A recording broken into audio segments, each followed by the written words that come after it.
Probability का दूसरा नाम संभाव्यता भी है, यानी प्रायिकता अथवा संभाव्यता दोनों के नाम से जाना जाता है। प्रायिकता वर्ड या शब्द जो है यहाँ पॉपुलर है, इसी से आपका चैप्टर है। मेनली आते हैं पहले संभाव्यता समझने से पहले समझते हैं कि संभाव्यता कहाँ से है। बात समझ लीजिए, याद रखिए संभाव्यता वर्ड संभावना से जुड़ा है और संभावना कहाँ से है? संभव से। संभव का वर्ड होता है पॉसिबल। हम कोई काम करते हैं तो उसकी दो संभावनाएं होती है, या तो वह कंप्लीटली पूर्ण हो जाए और नहीं तो बीच में ही रुक सकते हैं। यानी कि किसी भी कार्य की या किसी भी वर्ग का दो मोटिव होता है, या तो होगा नहीं तो नहीं होगा। यही संभावना है आपके आम लाइफ में, डेली लाइफ में यह चीज देखने को मिलती है। जस्ट फॉर एन एग्जाम्पल, ठीक है, आप लोग बिहार बोर्ड के कैंडिडेट हैं, कुछ महीनों के बाद आप लोग एग्जाम देंगे, वहां दो संभावनाएं बनती है आपके रिजल्ट को लेकर। या तो आप अच्छे नंबर से पास कर जाएंगे या आप नहीं कर पाएंगे या नहीं कर पाएंगे। यही है possibility, and possibility related terms join with probability. Simple भाषा में समझिए कि अगर किसी कार्य के करने की संभावना होने का और नहीं होने का अगर होता है तो यहाँ किस में आता है? संभाविता में आती है। और संभाविता क्या है? प्रायिकता है। समझ में आया? तो सबसे पहले देखिए हमने लिखा ही है प्रायिकता का दूसरा नाम क्या है? संभाविता है। और मेनली प्रायिकता की जो डेफिनेशन है, जिसका आपका क्या देखते हैं, जो सूत्र देखते हैं, उसको जैकब बर्नौली के द्वारा दिया गया था। इसको कल के क्लास में बताएंगे। फिलहाल उसका नाम जान लीजिए। उसका नाम क्या था? Jacob Bernoulli. आगे चल करके आपको बर्नौली थ्योरम भी पढ़ना है। फिलहाल यहाँ जानिए प्रायिकता का दूसरा नाम क्या है? संभाव्यता। इसमें कुछ टर्म्स आते हैं। मेनली जो यह चैप्टर है ना, थ्योरी का है। अगर आपको थ्योरी समझ में आ गया तो फिर प्रायिकता के प्रश्न बनाने में दिक्कत नहीं होगी। बात समझ में आ रही है? देखिए पहला वर्ड आया है प्रायोगिक क्रिया। इंग्लिश वर्ड से जानेंगे। जो लोग थोड़ा कंपैटिबल है इंग्लिश के साथ, इंग्लिश वर्ड से पहचान लीजिए। इसको बोलते हैं एक्सपेरिमेंट। एक्सपेरिमेंट का मतलब भी क्या होता है? प्रयोग होता है। उसी का नाम है प्रायोगिक क्रिया। मेनली एक्सपेरिमेंट क्या होता है? यदि क्रिया का परिणाम एक से अधिक हो तब वहां प्रायोगिक क्रिया कहलाती है। क्रिया का परिणाम एक से अधिक हो तब वहां एक्सपेरिमेंट कहलाता है। एग्जाम्पल के लिए देखिए, एक सिक्के को जब उछाला जाता है, ठीक है, एक सिक्के को जब उछाला जाता है तो आप क्या देखते हैं? आम भाषा में आप लोग उसका नाम कुछ और जानते हैं, लेकिन किताबी भाषा उसका क्या है? कुछ और। मेरे हाथ में एक सिक्का है, 20 रुपए का सिक्का है।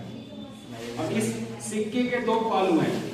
आप देखते हैं क्रिकेट मैच में या जब किसी भी चीज के लिए जब पॉइंट को टॉस किया जाता है, उसके दो ही रिजल्ट आते हैं, उसके अलावा कुछ नहीं आता है। किसी के मन में चल रहा होगा सर कभी कभी ये सिक्का ऐसे खड़ा रहता है, तो वो प्रायिकता में कंसीडर नहीं किया जाता है। ये बात लिखी थी आपकी किताब में भी, ये बात लिखी होगी और मैं यहाँ आपको बता देता हूँ कि अगर मान लीजिए कि मिट्टी में किसी कारण से यह सिक्का ऐसे खड़ा हो गया तो ये प्रायिकता में कंसीडर नहीं किया जाएगा। कंसीडर मतलब माना नहीं जाएगा। ठीक है, आगे बढ़ते हैं। एक सिक्के के कितने पहलू? दो। हेड या टेल, हिंदी में उसका नाम डाल लीजिए, शीर्ष या पूंछ, हेड या टेल कहते हैं। और मेनली जब सवाल आप बनाते हैं, सवाल बनाने के क्रम में इसके लेटर कैपिटल एच और कैपिटल टी का इस्तेमाल होता है। ठीक है, तो आपको करना क्या है ना कि जिस टर्म से क्वेश्चन आएंगे उस टर्म के बारे में पूरी जानकारी होनी चाहिए। जैसे सिक्कों पे आधारित प्रश्न आती है, ठीक, मेरे पास सिक्का है, मैंने बता दिया सिक्का में क्या होगा? शीर्ष होगा, नहीं तो पूंछ होगा, हेड नहीं तो टेल, उसके अलावा कुछ नहीं। ठीक है, सिक्के के बारे में जान लीजिए। दूसरा एग्जांपल लिखा है एक पासा। पासा को बोलते हैं डाइस। क्या बोलते हैं? अब ये सब डाइस क्या है? तो आप बचपन में लूडो खेलते होंगे या खेले होंगे या अभी भी मोबाइल में खेलते हो, तो उसमें एक सिक्सर होता है। सिक्सर 1 से लेकर के 6 तक उस पे हम बोलते हैं। वो एक क्यूब का आकार का होता है। क्यूब समझते हैं ना, घन के आकार का होता है। संख्या 1 से लेकर के संख्या 6 तक होती है। तो एक पासे को छानने पर कितनी संख्याएं आ सकती हैं? 1 2 3 4 5 6। उसके अलावा कोई संख्या उस पर अंकित नहीं होता है। एंडिंग मेंशन नहीं होता है, ठीक है। इसी में से कोई एक संख्या आपको मिलेगी।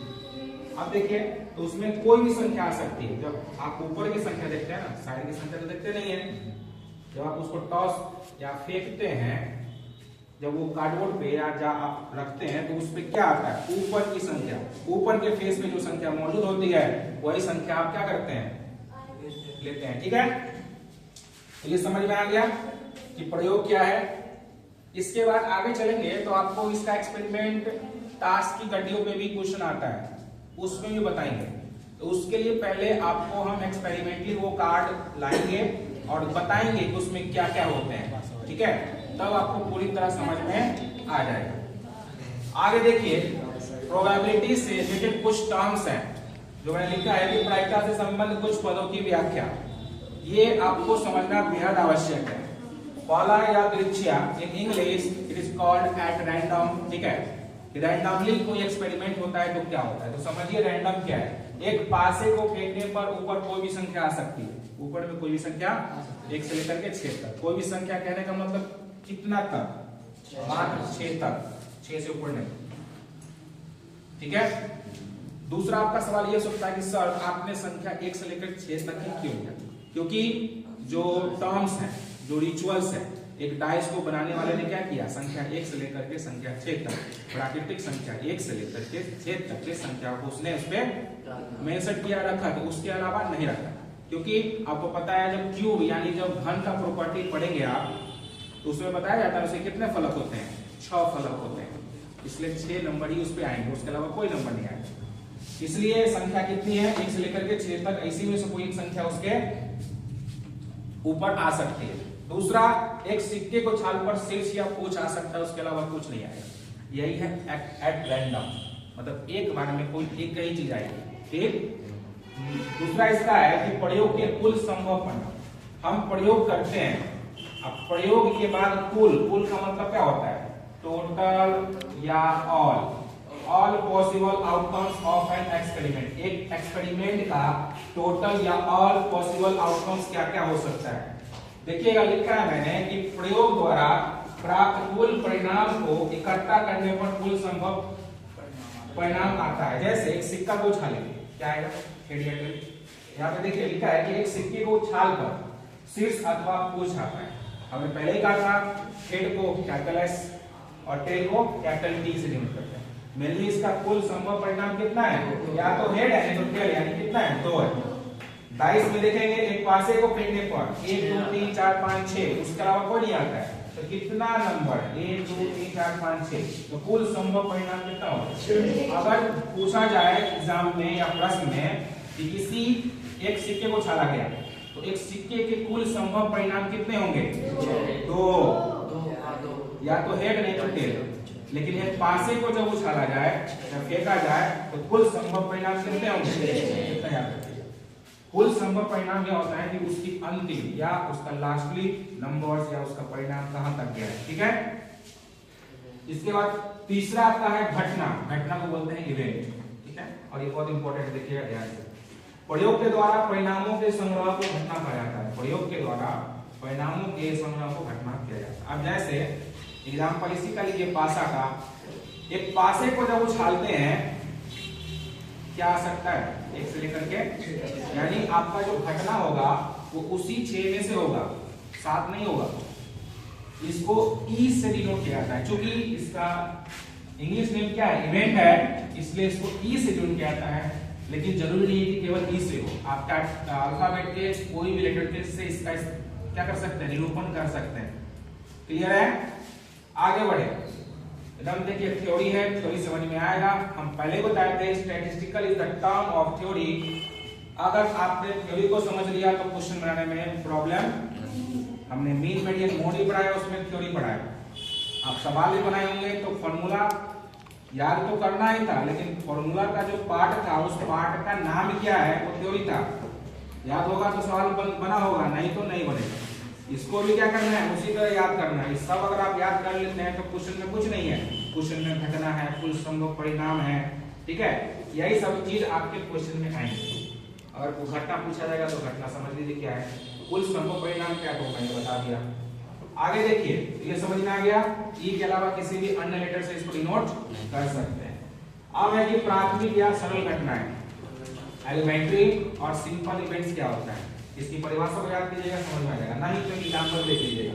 यदि घटना के अनुकूल परिणाम की संख्या 1 हो, अगर कोई घटना है उसके अनुकूल परिणाम मतलब उसी के अनुकूल, उसी से रिलेटेड, उसी के संदर्भ में अगर उसका रिजल्ट क्या है 1 है, तो वह प्राथमिक घटना कहलाती है। जैसे एक पासे को फेंकने पर 2 आना यानी नंबर 2 अगर आता है, एकदम ध्यान से देखिएगा, अगर नंबर 2 आया तो वह प्राथमिक घटना है।